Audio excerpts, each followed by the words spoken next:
Quero compartilhar com você essa palavra. Aliás, se você quer passar pelo batismo, entra lá no site, nós vamos ter uma reunião, tá, em breve, e você vai ser avisado, mas se inscreva lá. Vamos fechar esse ano com a sua vida totalmente entregue ao Senhor Jesus e começar o ano de 2025, um novo tempo, uma nova história, Deus vai escrever na sua vida. Amém? O tema da palavra é a ressurreição de Lázaro. Tem muito tempo que eu não prego esse assunto, mas é algo tão marcante, algo tão poderoso que aconteceu. E Jesus ressuscitou um homem que já estava morto há 4 dias, cheirando mal, em decomposição. E através do testemunho desse homem, muitas vidas creram em Deus, creram em Jesus como Senhor e Salvador. Impactou toda aquela cidade de Betânia, não só na cidade, mas saindo para outras cidades. E as pessoas saíam de tudo quanto era lugar para ver Lázaro, para ver a realidade daquela ressurreição. Então, algo muito poderoso aconteceu. Jesus diz em João 11:25, eu sou a ressurreição e a vida. Aquele que crê em mim, ainda que esteja morto, viverá. Quando você crê em Jesus, a morte não chegará a você. E quando Deus está falando dessa morte, Ele está falando da morte espiritual, porque esse corpo físico aqui, ele vai ficar, ele vai voltar ao pó, mas o espírito, ele vai existir sempre. Mas Deus também, Ele ressuscita esse corpo aqui, e Ele tem poder para trazer a vida, porque é Ele que criou o ser humano. Agora, não adianta nada ressuscitar um morto se aquele morto não crê. Esse que foi ressuscitado, se ele não crê em Jesus como Senhor e Salvador, ele vai morrer de novo. Mas se ele não crê, ele vai passar pela segunda morte, que a Bíblia chama de inferno. Então, de que vale uma ressurreição sem Cristo? Um corpo ressurreto sem Cristo é um corpo que vai morrer e depois vai ser condenado. Mas Lázaro não era esse homem, porque eles tinham, não só ele, como Maria e Marta, eles tinham um relacionamento de intimidade com Jesus, eles eram amigos de Jesus, eles tinham intimidade com Jesus, e o texto diz que Jesus amava esses irmãos. E através de Lázaro, então, João capítulo 11, vem contando essa história tão poderosa, tão marcante. E nós vamos então ler, o texto é longo, mas eu não vou ler todo o texto. João capítulo 11, depois você lê ele com mais detalhes. E vamos tirar algumas lições aqui sobre a ressurreição de Lázaro. João 11, versículo 3. Então as irmãs de Lázaro mandaram dizer a Jesus: Senhor, aquele a quem amas está doente. Ao ouvir isso, Jesus disse: essa doença não acabará em morte. É para a glória de Deus, para que o Filho de Deus seja glorificado por meio dela. Jesus amava Marta, a irmã dela, Maria, e Lázaro. No entanto, quando ouviu falar que Lázaro estava doente, ficou mais 2 dias aonde estava. O texto diz que Jesus amava os 3. Lázaro estava muito doente. Maria manda avisar Jesus que estava em outra cidade.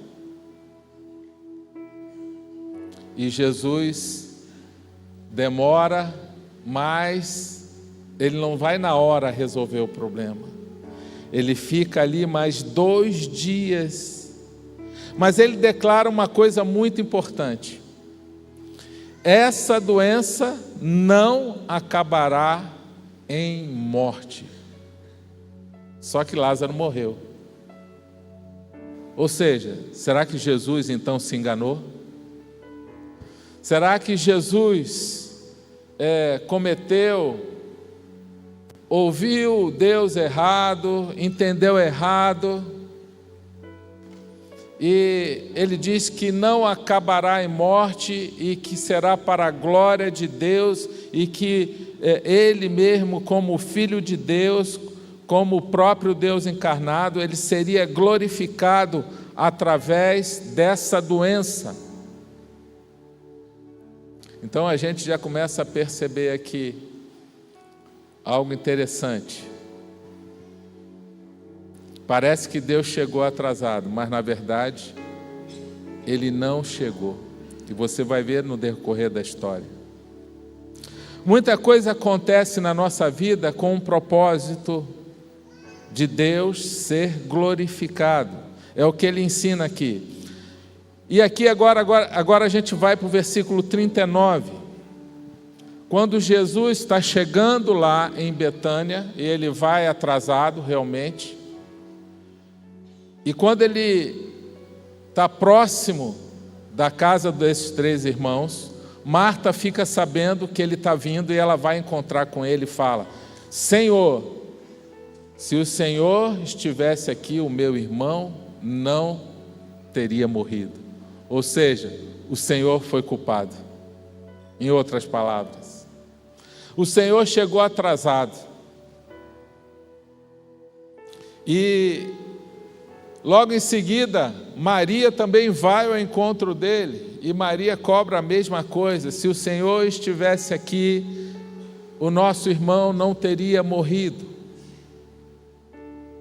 E Jesus chega até aquele local, ele pergunta onde que está o corpo. Colocaram o corpo numa gruta, fecharam com uma grande pedra, e ele chega lá, ele se emociona, ele chora. É um versículo que diz que Jesus chorou. Homem também chora. Quem já ouviu dizer aí, de repente talvez até você já tenha falado para o seu filho, ou você ouviu do seu pai, você que é homem, falaram para você que homem não chora? Quem já ouviu isso aí? Homem não chora. Fala para a criança, coitadinho. Eu ouvi isso a vida toda, eu era chorão quando eu era pequeno. Ouvia isso o tempo todo. Homem não chora, homem não chora. Se eu soubesse desse versículo, eu não sabia. Eu falei: então Jesus não é homem? Peraí, você está falando que Jesus não é homem. Uma criança falou para o pai da nossa igreja aqui, um pai, que o pai foi falar com ele que a criança falou para o menino: homem não chora. Aí ele falou: não, Jesus chorou, pai. Onde que está isso na Bíblia? Aí ele falou: não, está na Bíblia, Jesus chorou. Mas só que, por isso que muitos homens têm dificuldade, muitas vezes, de demonstrar o sentimento, as emoções, né? Porque foi bloqueado desde cedo. Eu falo que a Claudinha, ela chora à toa. A mulher é mais sensível. Eu estava dirigindo essa semana, viajando, tivemos que viajar para resolver uma situação, e ela recebeu uma mensagem, começou a chorar do meu lado, no meio da estrada, soluçando alto. Eu falei: o que aconteceu? Fala. Peraí, não consigo. Uma mensagem que ela recebeu de uma pessoa, um testemunho. Aí eu fiquei pensando: Deus, será que eu sou insensível assim? Mas sabe de uma coisa? Homens também podem chorar. Jesus não chorou? Sim ou não? Tá certo que tem gente que chora até em inauguração de supermercado, né? Eu conhecia um homem inclusive, que ele chorava com tudo. Eu falei, Deus, eu queria ser igual a esse homem, sensível assim, né? Mas sabe de uma coisa? Quando eu era pequeno, meu pai, um bom homem, trabalhador, mas ele tinha um entendimento assim, que homem não chora. Então, se eu arrumasse uma confusão, um dia eu briguei lá na rua com um menino, voltei para casa chorando, apanhei na rua e apanhei em casa. Aí ele falou, volta lá, eu tinha uns 10 anos de idade. Aí você falou, filho, você vai voltar lá. Vai lá, não vem, vai lá e resolve esse problema. E eu já vi muito pai fazendo isso, errado. Errado. Não é certo, meu irmão. Nunca fale para o seu filho que homem não chora. Não trave os sentimentos, deixa ele chorar, deixa ele colocar para fora, deixa ele ser sensível, deixa ele sentir as coisas.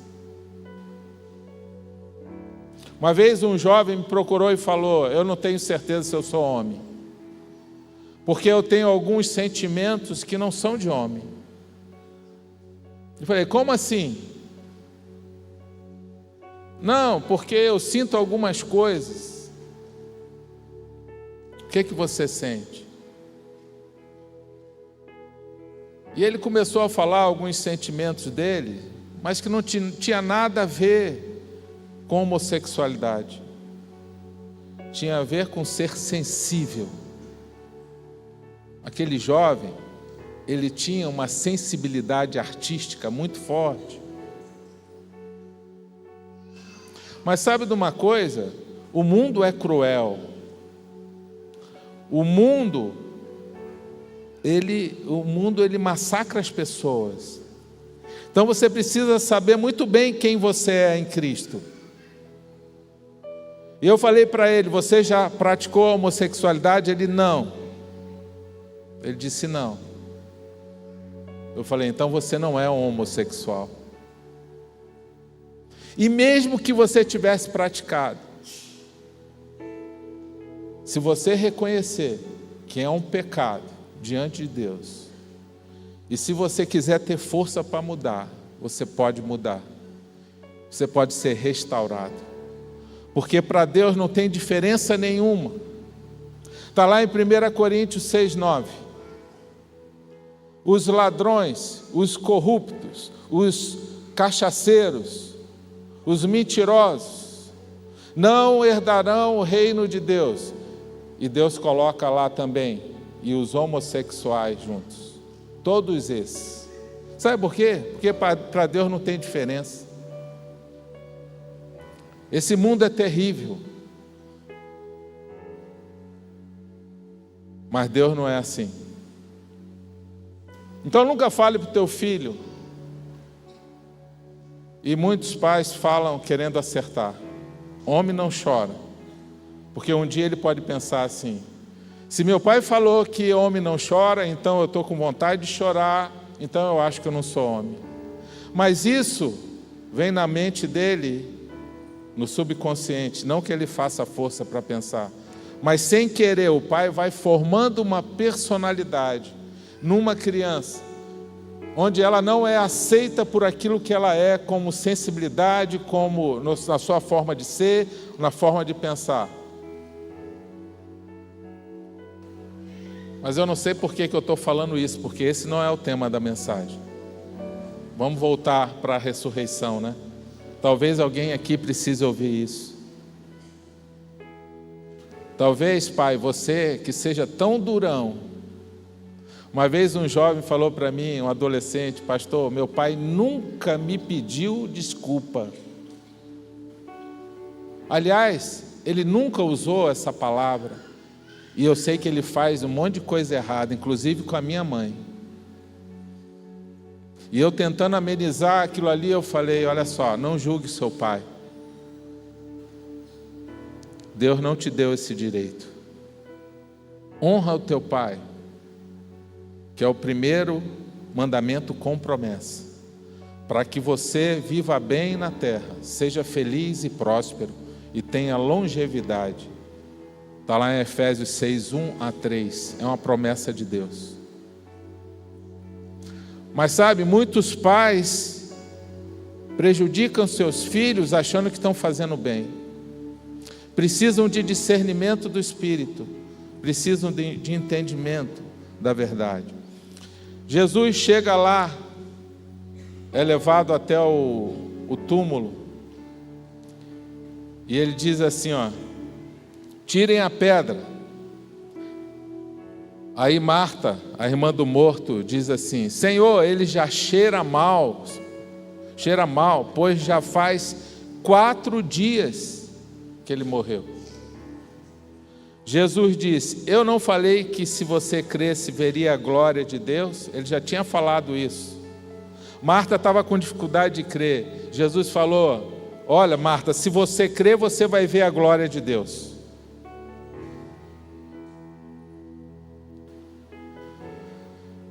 Então tiraram a pedra. Jesus olhou para cima e disse, Pai, eu te agradeço porque me ouviste. Eu sabia que sempre me ouves. Depois de dizer isso, Jesus bradou em alta voz, Lázaro, venha para fora.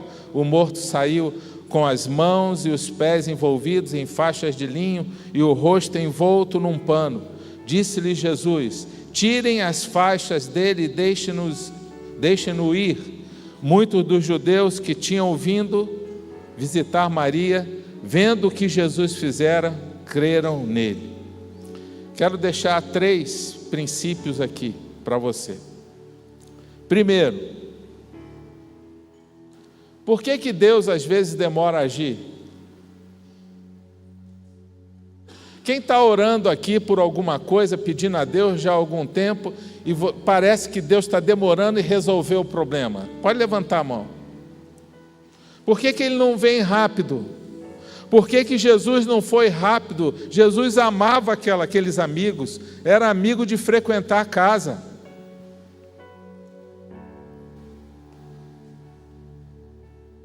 Jesus fica 2 dias lá, parece que ele está insensível. E imagina depois. Lázaro morre, imagina as irmãs conversando. Olha, Jesus nem ligou para a gente pediu para avisar ele. Acho que Jesus não amava tanto a gente assim não, sabe? A gente se enganou, porque ele não está nem aí, ele não veio orar, ele não veio em nosso socorro. Nosso irmão morreu, e olha, ele nem apareceu. Parece que em alguns momentos há um silêncio de Deus e uma ausência que nos atinge de forma geral. Muitos levantaram a mão e a gente ora por aquilo ali, parece que o negócio não anda, não acontece. O que será que está acontecendo?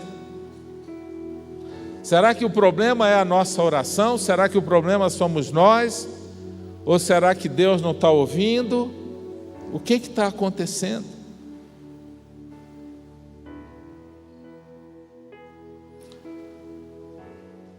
Mas eu quero dizer para você,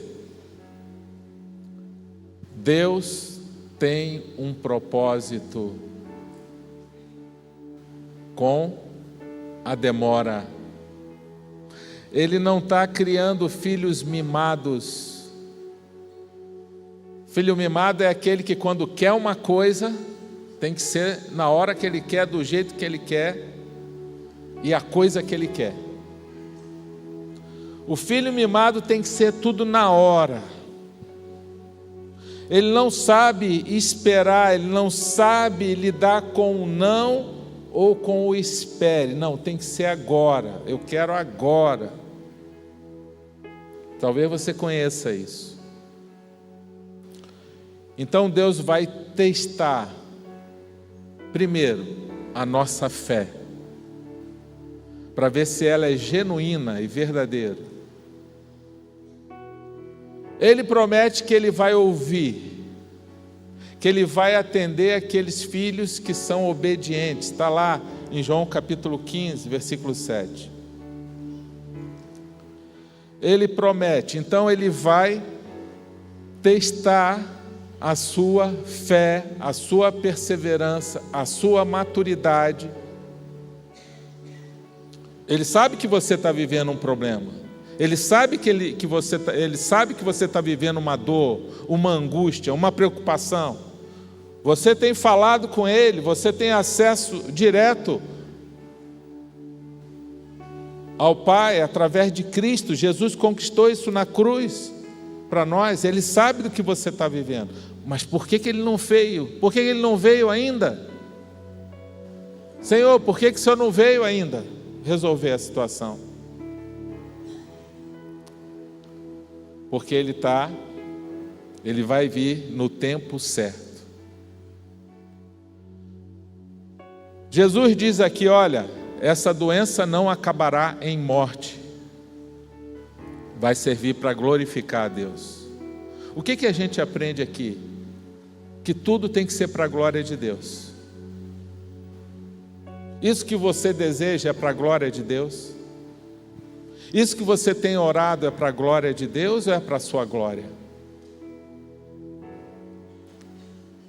Essa vitória que você precisa vai glorificar ao Senhor. Então Deus quer nos ensinar a aprender a esperar, aprender a confiar, aprender a perseverar. Então Ele permite a tribulação, a angústia com um propósito. Todos vão passar por isso na vida cristã. Não escapa nenhum. Romanos 5:3. A tribulação produz perseverança, e a perseverança produz um caráter aprovado e esperança. Tiago capítulo 1 diz que a tribulação produz maturidade. Faz parte da vida cristã. Então Deus fala assim: filho, espera. Eu sei que você está vivendo.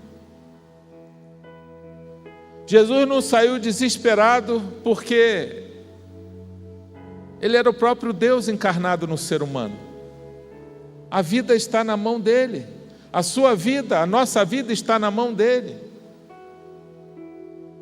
Então você precisa pensar assim, embora você até pense, essa situação está muito difícil, acho que não vai ter jeito. Vai ter jeito sim, porque o final da história não chegou ainda. E essa situação vai servir para glorificar a Deus. Então você precisa aprender a esperar.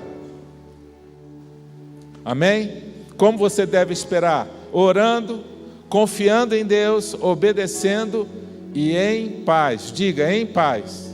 Não é murmurando. Tem gente que quer esperar reclamando. Deus não aceita. Você tem que aprender a esperar, confiando, obedecendo e em paz. Esse é o segredo. Sem ficar blasfemando, murmurando, porque senão vai demorar mais ainda. Vai demorar mais ainda, a solução vai demorar. Você não pode ficar reclamando. Você não pode ficar falando: ah, Senhor, se o Senhor estivesse aqui, esse problema já teria sido resolvido. Não fique pensando que Deus está atrasado. Segundo,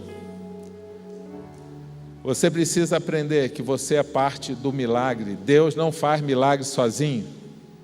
Ele pode fazer se Ele quiser, mas Ele quer sempre envolver o ser humano no milagre. Ele quer que o ser humano viva aquela experiência para servir de testemunho para glorificar ao Senhor. Então, Deus sempre vai nos envolver no milagre, porque O milagre é uma combinação do divino com o humano. Nós temos uma parte no milagre. Deus não faz sozinho, porque senão nós não vamos ter história para contar, nós não vamos ter o testemunho para dar da nossa parte, da renúncia que a gente teve que fazer, do exercício da nossa fé, da experiência que a gente teve. E Deus, então, Ele vai querer ver como que a gente vai se comportar naquela situação. Deus nos permite estar numa situação difícil e Ele fica observando. Vamos ver como é que Ele vai reagir agora. Se Ele vai reclamar, se Ele vai murmurar, se Ele vai mentir, se Ele vai fazer desonestidade, se Ele vai dar um jeitinho brasileiro, se Ele vai querer se dar bem, se Ele vai querer fazer alguma coisa escondida que ninguém possa saber. Vamos ver como é que Ele vai reagir. Vamos ver agora, vamos ver se ela vai brigar, se ela vai desonrar, se Ele vai mentir. E Deus fica observando. É assim que funciona. Ele vai ver como que a gente reage. Esse é o segredo do milagre. Se a gente vai reagir com fé, com confiança nele, com esperança, dependência total de Deus, e falar: Senhor, nós dependemos de Ti, Senhor. Nós não vamos usar recursos humanos, nós não vamos dar o nosso jeitinho, nós não vamos fazer esquemas, nós não vamos mentir, Senhor, nós não vamos fazer desonestidade, nós dependemos totalmente de Ti, Senhor. Nós não vamos brigar um com o outro, nós não vamos fazer nada que desagrade ao Senhor. Sabe de uma coisa? Esse é o segredo para Deus agir em nosso favor. Foi assim desde o início, não mudou até hoje. Agrada-te do Senhor e Ele atenderá aos desejos do teu coração. O salmista escreveu isso no Salmo 37, está lá, todo o tempo foi assim. Deus falava com o povo de Israel: se vocês obedecerem, estarei com vocês em tudo. Tudo que vocês fizerem vai prosperar, vocês serão abençoados. As minhas bênçãos serão enviadas, elas seguirão vocês. Vocês não precisam correr atrás de bênção, elas seguem vocês. Mas tem uma condição: a fidelidade ao nosso Pai. Deus, Ele não faz o milagre sozinho. Ele poderia até fazer, mas Ele quer nos envolver nesse milagre. Talvez você esteja vivendo um problema na sua casa, com um filho, ou com seu marido, ou com a sua esposa. Isso tem te tirado do sério. Isso tem te estressado. Isso tem feito você sair da linha, entrar na carne. A partir de hoje você vai mudar.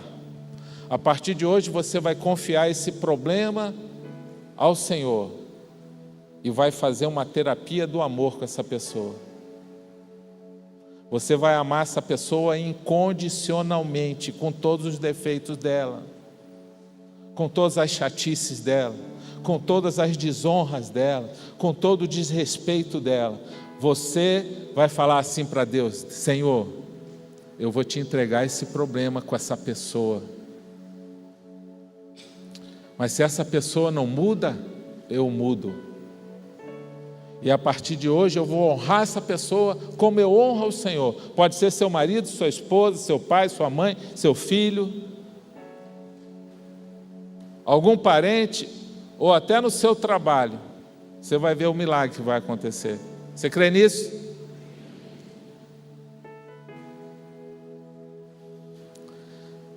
Quantos milagres a gente já viu?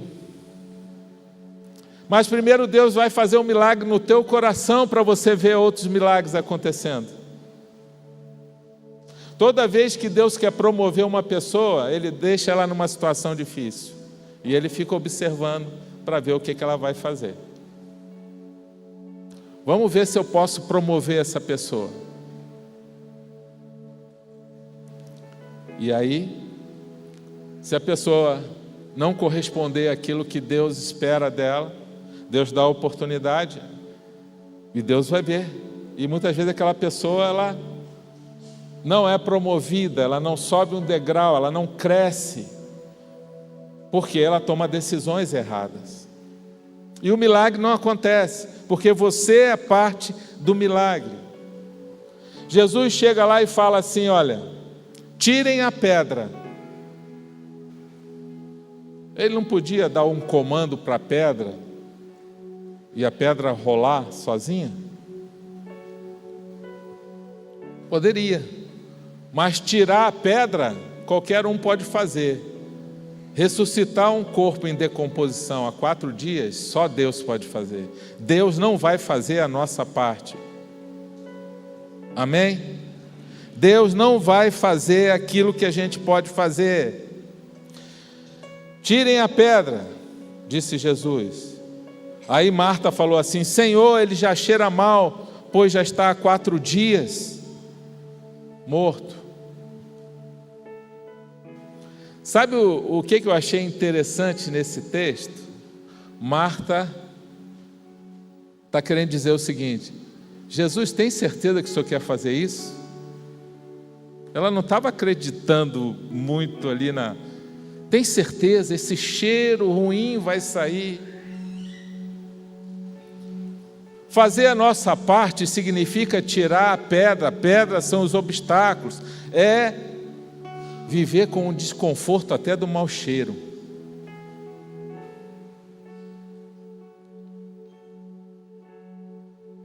Porque faz parte. E uma coisa a gente aprendeu já tem algum tempo: Deus está mais interessado no nosso caráter do que no nosso conforto. Então Ele vai, de alguma forma, gerar um desconforto para gerar mudança, para o milagre acontecer. Amém? Quem está entendendo, diga amém.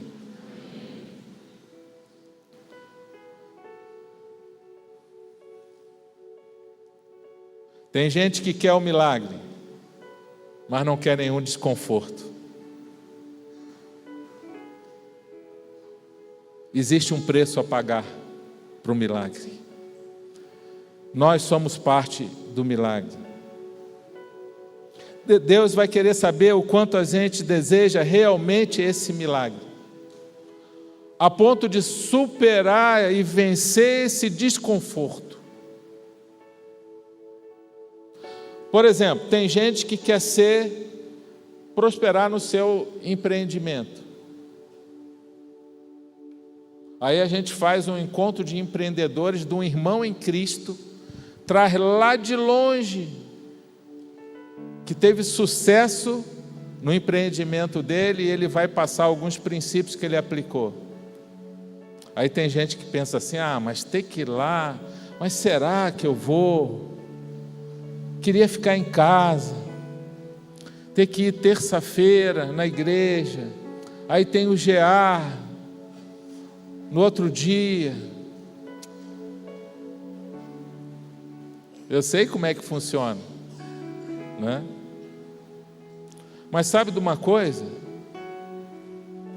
Buscar a Deus significa um certo desconforto. A nossa carne sempre vai lutar contra.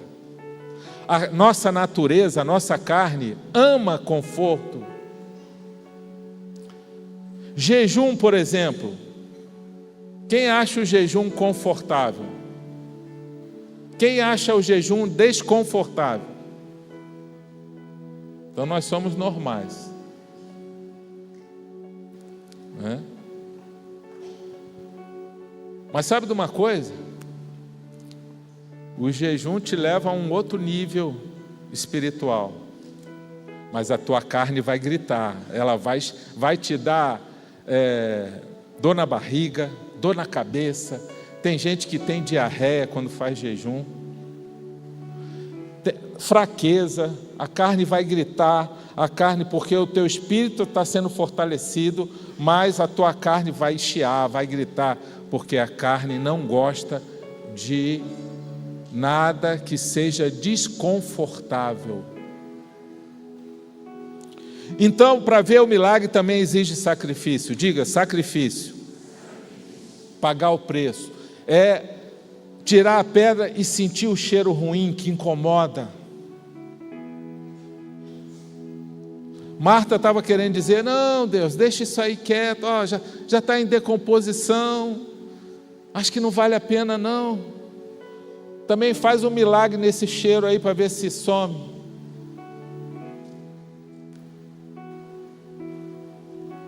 Nós somos parte desse milagre. Agora, Deus quer muito mais do que um milagre. Um milagre qualquer de resolver um problema na nossa vida. Deus quer, diga, a nossa vida, a minha vida. É isso que Ele quer o teu coração. O milagre vem como resultado, consequência disso. Ele quer saber se você está disposto a viver uma vida que agrade a Ele, se arrependendo de verdade, reconciliando com pessoas, que você está brigado aí, que você tem uma mágoa no coração.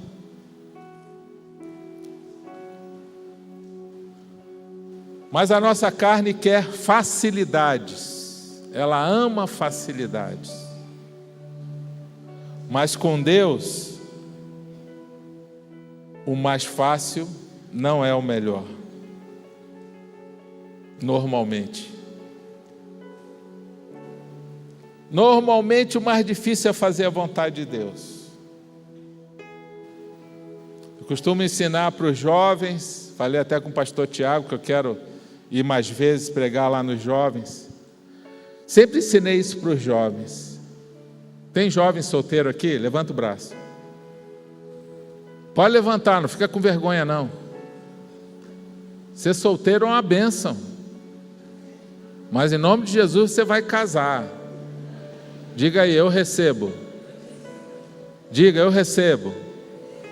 Levanta a mão, todos os jovens solteiros. Isso, olha aí. Faz assim, ó, pessoal, estou aqui, ó. Isso. Você vai casar com um varão e com uma mulher de Deus, em nome de Jesus. Né? Mas sabe de uma coisa?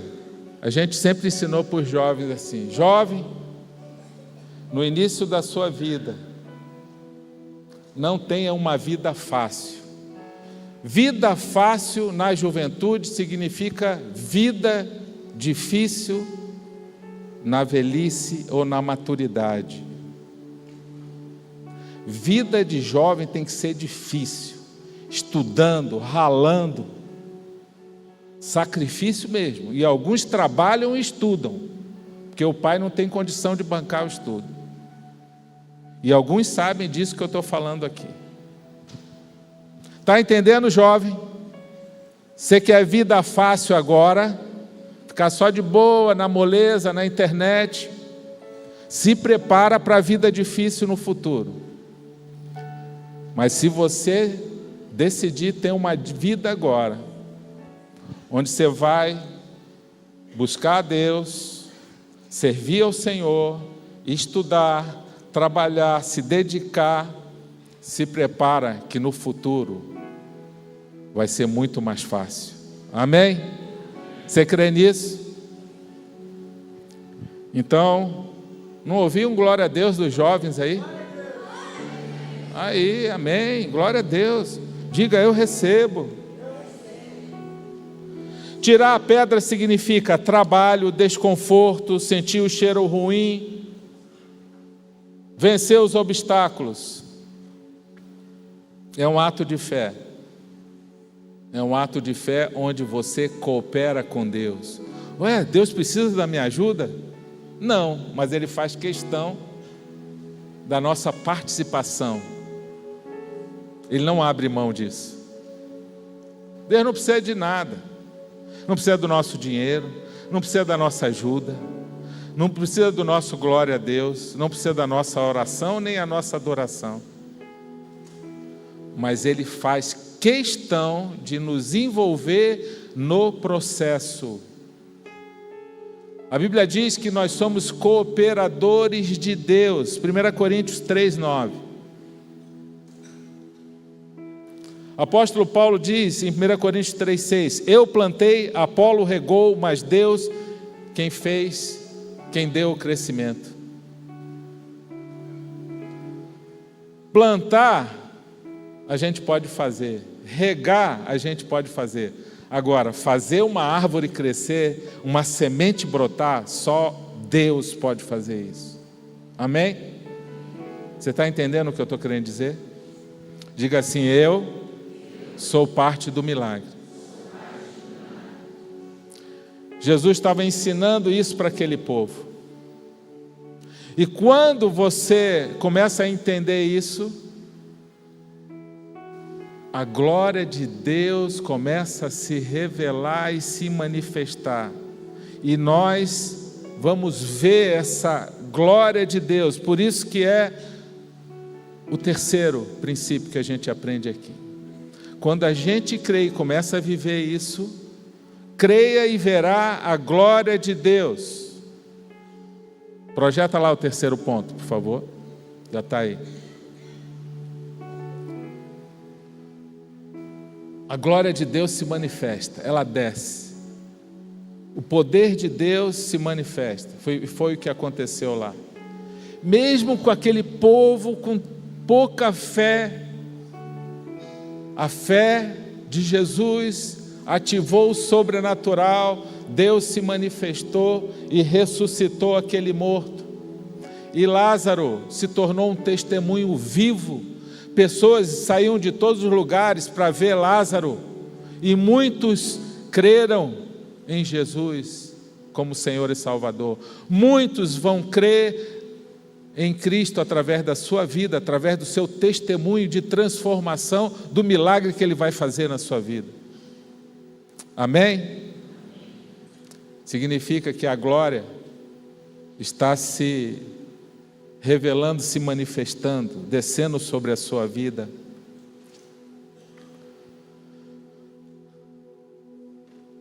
Jesus dá um comando: Lázaro, venha para fora. E Lázaro sai. Você já tentou imaginar o que significa isso? Lázaro sai para fora. E nós temos um Lázaro aqui. Vem cá, Lázaro. Lázaro vai nos ajudar aqui. Mas quero pedir 2 homens aqui voluntários. Pode vir, meu irmão? Me ajuda aqui. Mais um. Nessas horas tem homem que fica olhando assim, ó. Opa, vem cá, Davi. Ah, já subiu aqui? Não, o outro é o guitarrista, o Glauco. Vem cá, Davi. Vamos. Esse aqui é o Pedro, mas agora ele vai se transformar em Lázaro. Vamos enfaixar aqui esse Lázaro aí. Pode fechar a mão assim, isso. Enrola ele aí. Junta as pernas. Isso. Capricha aí, hein? Olha aí.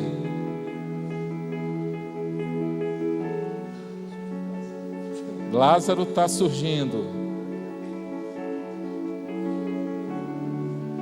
Tá bom, vai pro tórax aqui agora.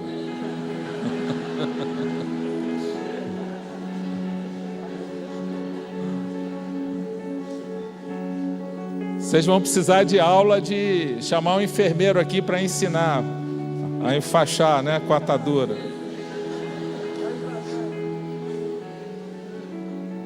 Vamos fazer um treinamento aqui de atadura, enfaixador, né? Olha aí, mas vai dar certo.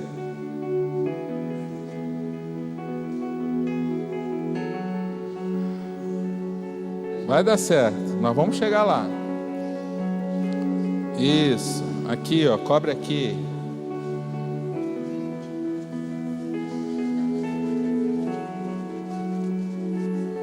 Tudo bem aí, Lázaro? Tudo certo. Olha aí. Tá bom, tá bom, tá bom. Prende aí agora. Obrigado. Fica aqui, fica aqui. Quando Lázaro sai, Lázaro saiu do túmulo. Fica quieto, Lázaro. Espera aí. Calma. Jesus não encerrou ainda o processo. E eu estava lendo isso aqui, eu achei muito interessante, que João 11:44 diz assim: o morto saiu com as mãos e os pés envolvidos em faixas de linho e o rosto envolto num pano. Disse-lhe Jesus, agora Jesus vem com outro ponto interessante: tirem as faixas dele e deixem-no ir. Por que Jesus falou isso? Ele não podia já sair de lá, já sem faixa, ele mesmo tirar as faixas. Jesus mesmo podia ter tirado lá dentro. Lázaro já ia sair pulando, glorificando a Deus lá. Sabe por quê? Tudo na Bíblia fala. Tudo tem mensagens proféticas que sinalizam um princípio do reino de Deus. Mesmo depois do milagre, o seu trabalho não acabou. Fala para o seu irmão, o seu trabalho não acabou. O milagre, não é porque aconteceu o milagre, agora posso descansar. Não, Jesus falou, não, peraí, calma. Vocês ainda têm que tirar o linho, a atadura do corpo deles, para que ele possa ir. Isso vocês podem fazer, eu não vou fazer. Porque atadura são para doentes e mortos. Você está entendendo a mensagem profética de Deus? Que a gente vai ajudar um ao outro, para que as pessoas possam ir, para que as pessoas possam cumprir o seu propósito. Ou seja, Deus está falando, ajudem eles agora, ajudem ele a seguirem, a que ele siga o propósito e a missão dele. Porque a atadura é para morto ou doente, e não para vivos. Amém? Então, vamos lá, tira aí a atadura dele. Glória a Deus.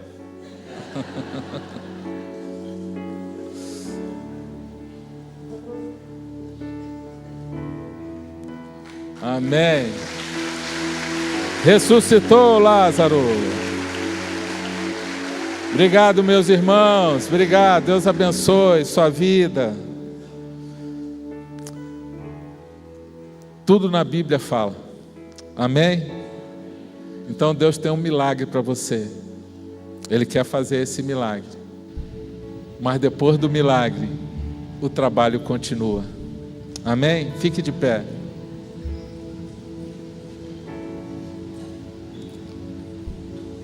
Receba essa mensagem no teu coração, que possa gerar fé, que possa gerar mudança de vida. Não busque a Deus somente por causa desse milagre. Busque ao Senhor com todo o coração, ame Ele de todo o coração, de toda a sua alma, com toda a sua força, com todo o seu entendimento. Não só porque você está interessado nesse milagre, porque se for por causa só do milagre, depois que você receber esse milagre, você vai esquecer dele. Eu já vi isso acontecer com algumas pessoas nesses 20 anos de igreja. Corta o nosso coração. Mas pessoas que estavam só interessadas em milagres. Deus quer mais do que isso. Ele provou o amor dele por nós na cruz. Ele provou o quanto Ele nos ama, se entregando na cruz. Receba essa palavra no seu coração Entregue a sua vida a Ele. E você que já entregou, você está à espera do milagre. Continue buscando o Senhor com todo o coração, com toda a sua alma, com toda a sua força. E Ele vai se manifestar e se revelar a você. Amém? Vamos louvar o Senhor.